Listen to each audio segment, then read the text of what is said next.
Ain't that something? To get somebody to leave you alone, you have to tell them where you live.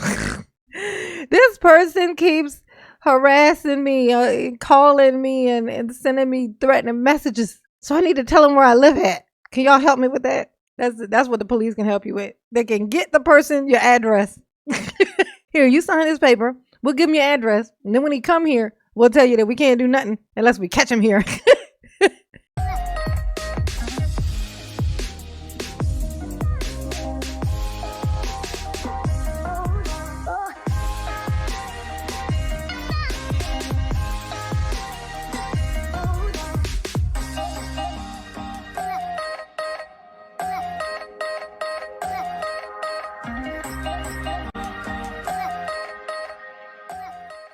Hey y'all, it's your girl J9E. I thought we'd get into some news, okay? So like last week, apparently a podcaster and her husband were, in their house by a stalker.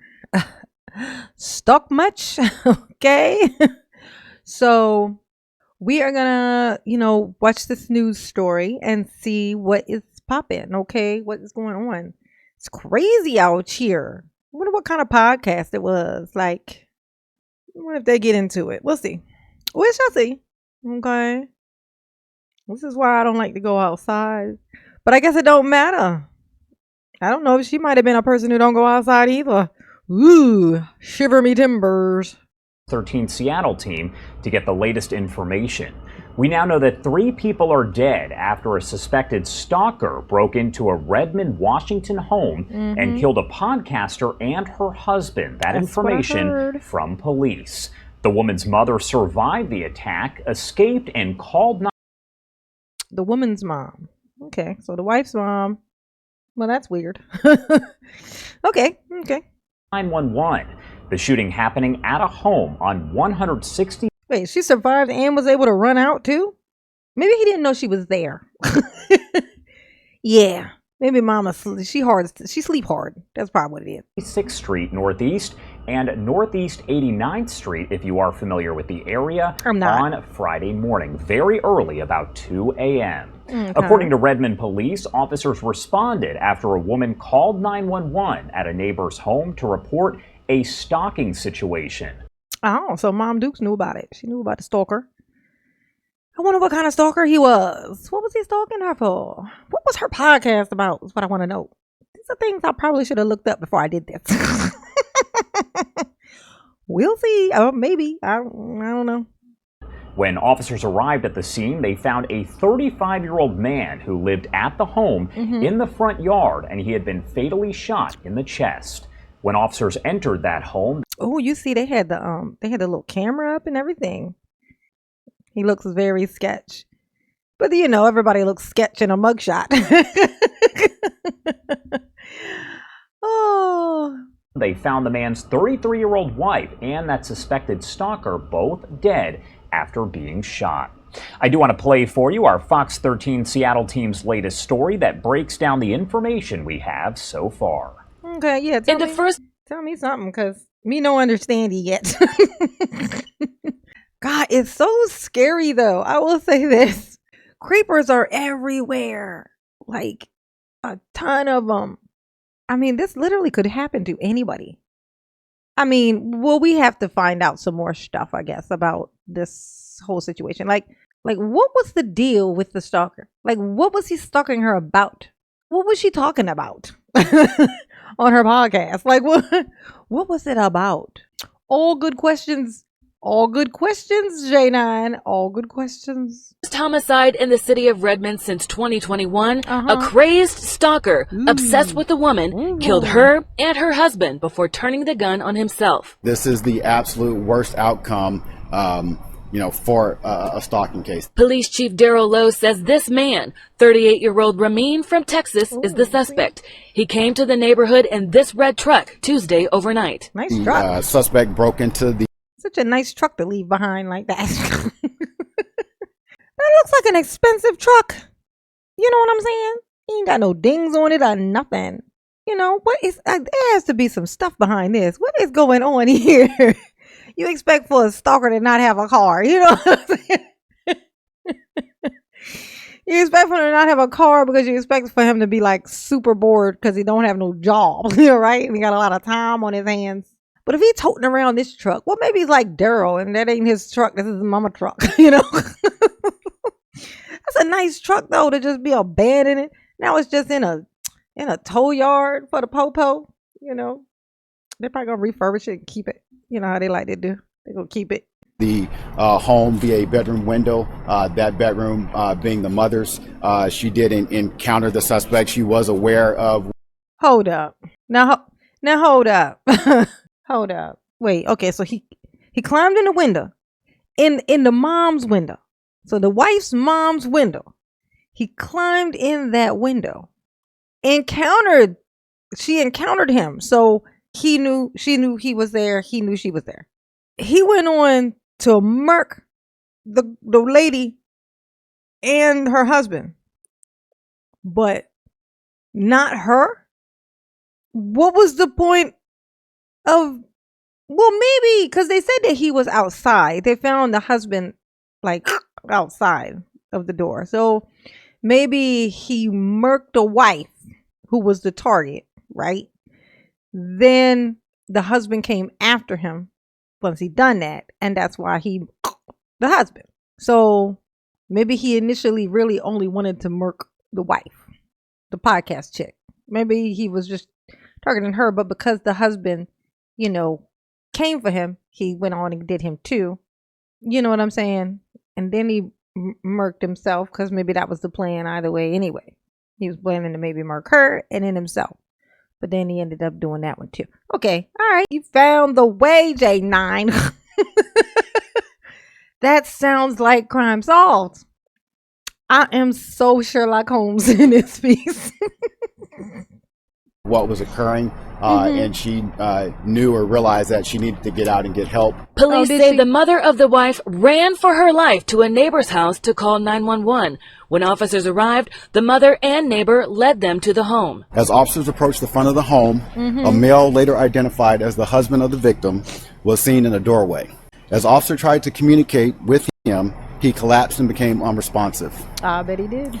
Officers evacuated him from the front of the house and realized that he had been shot. First responders performed CPR, trying to save his life, but he soon died. Oh. During the investigation, officers found the man's wife shot in the master bedroom, Ramin dead from shooting himself.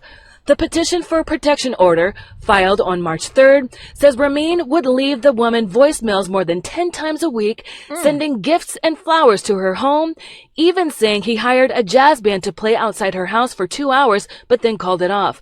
The documents say the suspect would also leave her husband 20 messages a day. He even found her friends' addresses and phone numbers without their permission. Chief Lowe says a restraining order was officially filed. I'm glad I ain't got no friends. I barely talk to my own family. I'm like, if that happened, I probably wouldn't even know about it. I don't even. I'm finding out about it 3 years later. How y'all doing?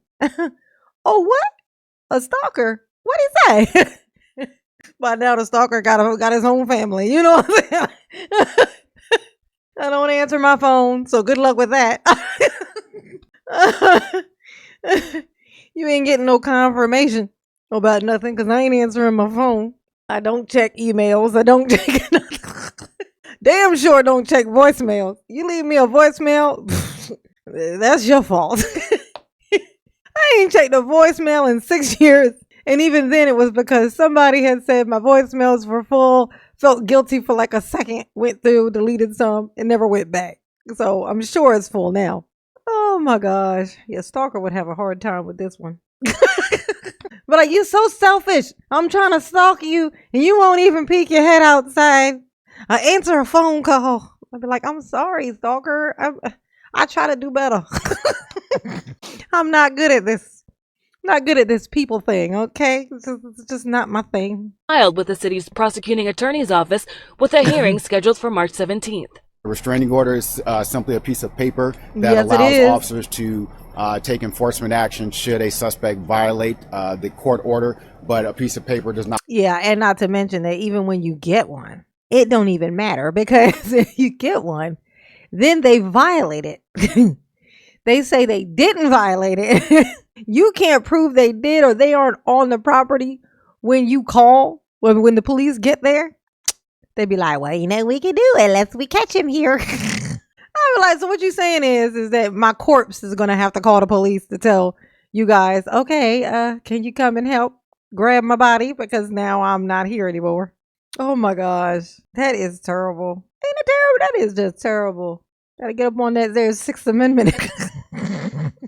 Everybody need to be up on it. It's ridiculous. Not protect a person when someone is intent on causing them harm. Indeed. Chief Lowe says it was challenging serving the order to Ramin because he was a long-haul truck driver, always traveling the country for work. It was difficult to, I'll say, pin him down to a location. It wasn't as though he was local and we had a local address to where. That's bullshit. If they wanted to get a hold of him, okay, they could have. He drives trucks for a company. They know when he's going to be where, when he's scheduled to be at a certain place to do a drop off. They know these things. His company would have been able to get you that. Y'all didn't care. Y'all wanted it to be convenient. There's not a convenient time for us to serve him. He's moving around. We'd have to go through phone calls and do things. We don't want to do that. So, yeah, whatever. Go on and say it, Mr. Officer. I know I'm right. This is how this works, ain't it? It's a shame. Let it be your family, though. I bet y'all to figure out where he was then, huh? Ugh. This is why I don't like to leave the house. Because people suck.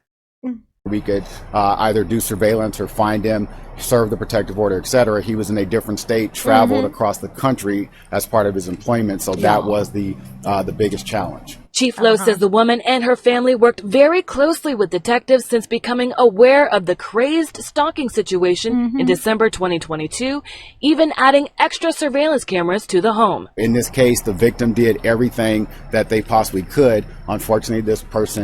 Yeah, aside from that Sixth Amendment thing. I'm going to tell you, once you get the restraining order, now it's time for Sixth Amendment. Okay. Now you're covered. You've covered your ass. So now, when it comes time to make that thing sing, solve that problem yourself. You know what I'm saying? And, broke into their home and killed her. And it is a tragic event. Frankie Thompson, Fox 13 News. Such a nice truck. Look at that fence. What's that fence all knocked down like that? What is this? Is this how he came in? Not even safe in your own house.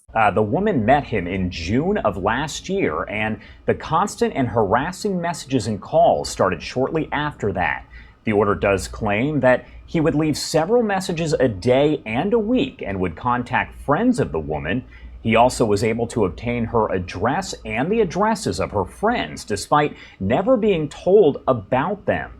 I don't know. She got a restraining order on him. Doesn't he get to know that information? If you get a restraining order on somebody, you have to be able to say who you are, where you are, I think, right? What you would think. I mean, clearly your address and stuff are going to be on a restraining order because you're not allowed to come near that place. How are you going to not come near the place if you don't know where the place is? So clearly your address would be on it. So there. I'm just saying, clearly that's how he knew where she lived at. That's clearly how. I mean, how you going to say don't come near my house if you don't tell me where your house is? I ain't going to know when I'm near your house now, am I? I could be like, well, I was just saying, I didn't do anything wrong. I was just sitting there on this curb. The curb just happened to be in front of the person's house. Well, like, how the fuck did I know? It wasn't like it was on a restraining order. Of course it's on a restraining order. Okay? That's so funny. That's the craziest thing. Ain't that something? To get somebody to leave you alone, you have to tell them where you live.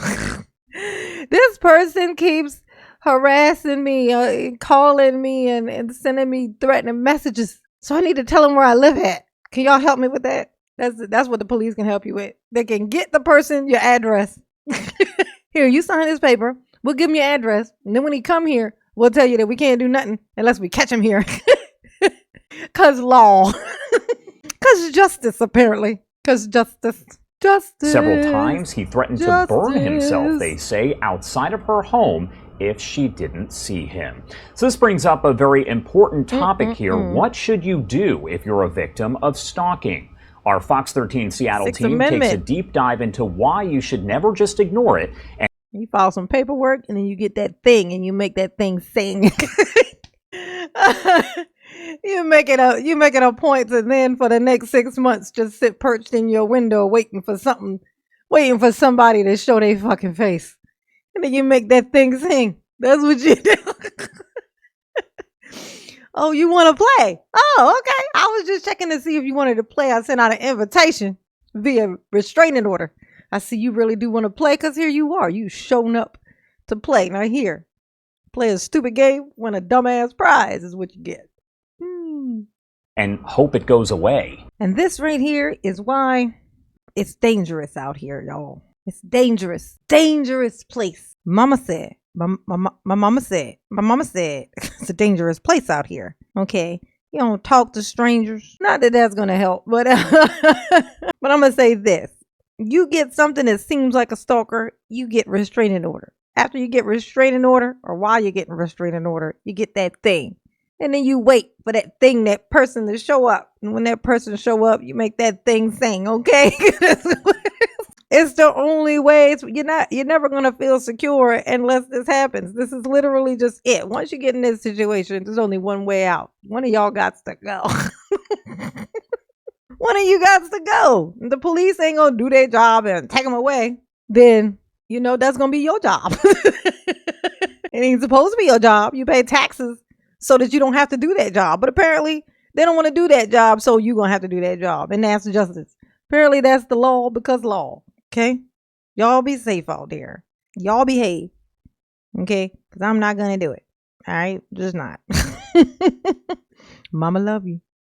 Peace.